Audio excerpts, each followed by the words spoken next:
नमस्ते दोस्तों आज के वीडियो में आप आकर्षण के नियम के बारे में कुछ महत्वपूर्ण बातें जानेंगे, जिन्हें जानकर आप इसको अच्छे से समझ पाएंगे कि आपसे क्या गलतियां हो जाती हैं या आपको कैसे क्या करना चाहिए। दोस्तों, हमारे विचार प्रभावशाली होते हैं क्योंकि हमारा प्रत्येक विचार संकेत प्रसारित करता है और प्रत्येक विचार अपने ही जैसे संकेतों को आकर्षित करते हैं, जिसे हम आकर्षण का नियम कहते हैं। जो एक जैसा होगा उनमें आकर्षण होगा, यानी अट्रैक्शन होगा।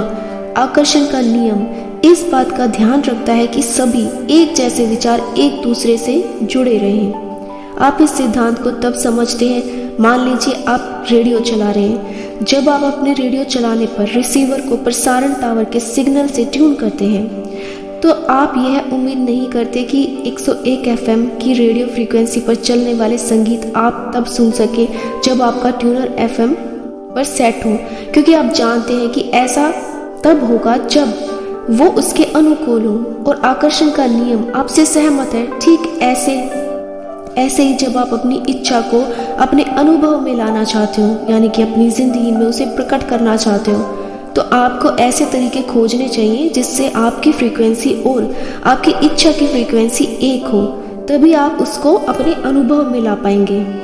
इसका दूसरा पॉइंट ये होता है कि आपका ध्यान किस पर केंद्रित है। आप जिस भी चीज़ पर ध्यान देंगे, आप में वैसे ही कंपन उत्पन्न होंगे, और आप जैसे कंपन प्रसारित करेंगे यानी कि प्रस्तुत करेंगे, वैसे ही आप मांग करेंगे, जो आपका अट्रैक्शन पॉइंट बनेगा। मान लीजिए आप किसी ऐसी वस्तु की इच्छा करते हैं जो फिलहाल आपके पास में नहीं है, तो आपको सिर्फ उस पर अपना ध्यान बनाए रखना होगा और आकर्षण के नियम द्वारा वह आप तक पहुंच जाएगी। क्योंकि आप जिस भी चीज़ की इच्छा करते हैं या उसको अपने उसके अनुभव के बारे में सोचते हैं कि ये चीज़ मुझे मिल जाएगी तो मैं कैसा अनुभव करूँगा या करूँगी, तो आप ब्रह्मांड में आप उसकी वाइब्रेशन भेजते हैं और तब नियम द्वारा उस चीज़ को या उस अनुभव को आप तक आना ही होगा। इसके अलावा आप जिस भी चीज़ की इच्छा करते हैं जो अभी आपके पास में नहीं है और फिर अपना ध्यान उसके ना होने पर लगाते हैं, तो आकर्षण का नियम इन ना होने के कंपनों को आपके अनुभव में ले आता है, जिससे आप अपनी उस प्रिय चीज़ को प्राप्त नहीं कर पाते। और यही नियम है। इसका तीसरा पॉइंट ये होता है कि मुझे कैसे पता चलेगा कि मैं किस चीज़ को अपनी ओर आकर्षित कर रहा हूँ या कर रही हूँ। दोस्तों, किसी भी वस्तु को अपने अनुभव में लाने के लिए आपको जो भी इच्छा है आपकी और उसके जो फ्रीक्वेंसी है उसके बीच में ना तालमेल बनाना होगा। इसका सबसे आसान तरीका यह है कि आप अपने विचारों को उस अनुभव से प्राप्त आनंद की तरफ प्रवाहित करें, और जब आप लगातार ऐसा करेंगे तो आप निरंतर यही कंपन ब्रह्मांड में भेजेंगे। तब आप ऐसी स्थिति में आ जाएंगे जहां उसे आप अपने अनुभव में स्वीकार कर सकें। आप जो महसूस कर रहे हैं उस पर ध्यान देने पर आप आसानी से जान पाएंगे कि आप अपनी पसंद की उस वस्तु पर फोकस्ड हैं, यानी कि आपका ध्यान केंद्रित है उस चीज़ पे, या उसके ना होने पर आपका फोकस है। तो आपको ये चीज़ अच्छे से समझ आने लगेगी। जब आपके विचारों का आपकी इच्छा के साथ काल्पनिक तालमेल बन जाएगा, आपको अच्छा महसूस होने लगेगा। आपकी भावनाएं संतोष से, उम्मीद से और शीघ्रता से आनंद तक पहुंच जाएंगी। लेकिन यदि आप अपनी इच्छा की कमी पर केंद्रित हैं, तो आपकी भावनाएं निराशा से, चिंता से, गुस्से से, भय से, असुरक्षा से, अवसाद तक महसूस हो सकती हैं। जब आप अपनी भावनाओं को लेकर जागरूक होंगे, आप हमेशा जानते होंगे कि आप किस चीज़ का सृजन कर रहे हैं। फिर आप कभी इसे समझने में गलती नहीं करेंगे कि चीज़ें वैसी क्यों नहीं हो रही हैं जैसी उन्हें होना चाहिए। आपकी भावनाएं आपको एक शानदार मार्गदर्शन प्रदान करती हैं। यदि आप इस पर ध्यान देते हैं तो आप अपने आप को किसी भी इच्छा की दिशा में आदेश दे सकेंगे।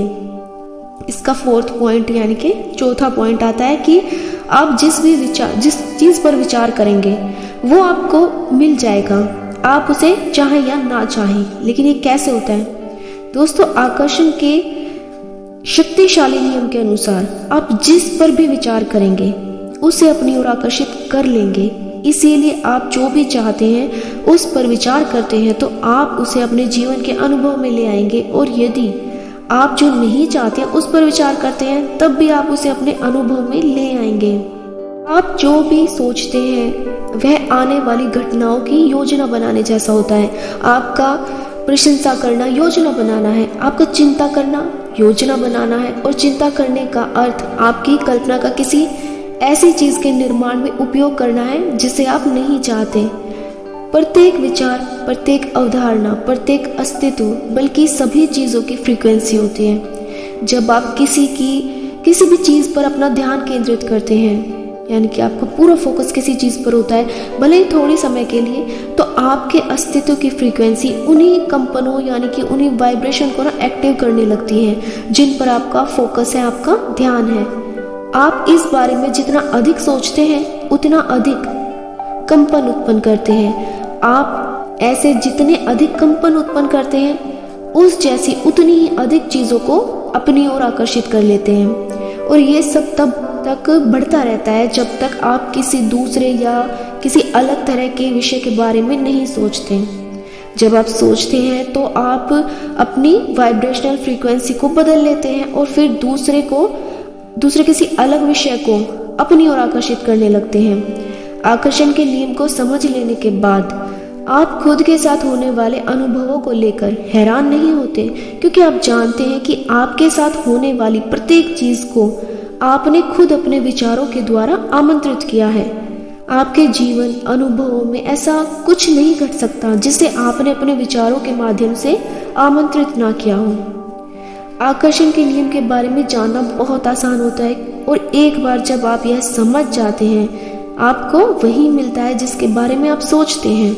और यह भी महत्वपूर्ण है कि जब आप यह समझ जाते हैं कि आप क्या सोच रहे हैं, तब आप अपने अनुभवों को पूर्ण रूप से नियंत्रण करने के प्रयोग की स्थिति में होते हैं। फॉर एग्जाम्पल, मान लीजिए आप अपने जीवन साथी की तारीफ करते हैं, कुछ अच्छा बोलते हैं उन्हें लेकर। इसके साथ ही आप अपने जीवन साथी में कुछ अलग भी देखना चाहते हैं कि उस इंसान में ये और भी चीजें हो, तो याद रखें ये दोनों विचार एक दूसरे से अलग हैं, इनमें काफी बड़ा अंतर है। फिर ये प्रबल विचार आपके संबंधों में आकर्षित होते हैं। भले ही आपने ऐसा जानबूझकर ना किया हो, लेकिन आपने अपने रिश्ते में ऐसा होने का विचार किया है। फिर उस परिस्थिति में सुधार की आपकी इच्छा तब तक पूरी नहीं हो सकती जब तक आप अपने पड़ोसियों से, उनके सौभाग्य से जलना या ईर्ष्या करना बंद नहीं कर देते, या अपने आसपास के लोगों से, क्योंकि आपकी इच्छा और इच्छापूर्ण भावनाएं दोनों की वाइब्रेशनल फ्रीक्वेंसी एक दूसरे से अलग है। जब आप अपनी वाइब्रेशन फ्रीक्वेंसी को समझ लेते हैं तो आपके लिए आसान हो जाता है, और यह सब समय व अभ्यास के साथ ही आप जान जाते हैं। यानी कि इन चीज़ों को आप तभी अच्छे से और भी जानने लगेंगे जब आप हर दिन इनकी प्रैक्टिस करते हैं कि आप अपनी इच्छाओं को आसानी से कैसे पूरा कर सकते हैं, क्योंकि ऐसा कुछ नहीं है जो आप बन कर या पा नहीं सकते। दोस्तों, हम सभी उस ऊर्जा के उपयोग करता है जिससे संसार का सृजन होता है। यह इस सदा विकसित हो रहे शाश्वत जगत में हर जगह उपस्थित है। हम जिस जगत में रह रहे हैं, यानी कि जिस संसार में हम रह रहे हैं, वह काल्पनिक जगत है। यानी इस ब्रह्मांड पर शासन करने वाला नियम कंपन आधारित करता है। जब आप यह समझने लगते हैं कि चीजें जिस तरह प्रतिक्रिया देती हैं उसका क्या कारण है, तो सभी रहस्य और भ्रम समझ में परिवर्तित हो जाते हैं। यानी कि आप उन्हें समझने लगते हैं, क्योंकि संदेह और भय की जगह ज्ञान और विश्वास ले लेते हैं, और आनंद आपके अनुभव की बुनियाद के तौर पर वापस लौट आता है। तो दोस्तों, आज के लिए इतना ही। मिलते हैं अगली वीडियो में। तब तक के लिए खुश रहें, अपना ख्याल रखें। वीडियो पसंद आए तो प्लीज़ मुझे कमेंट करके ज़रूर बताएं। वीडियो को लाइक करें, चैनल को सब्सक्राइब करें। Thank you so much for listening.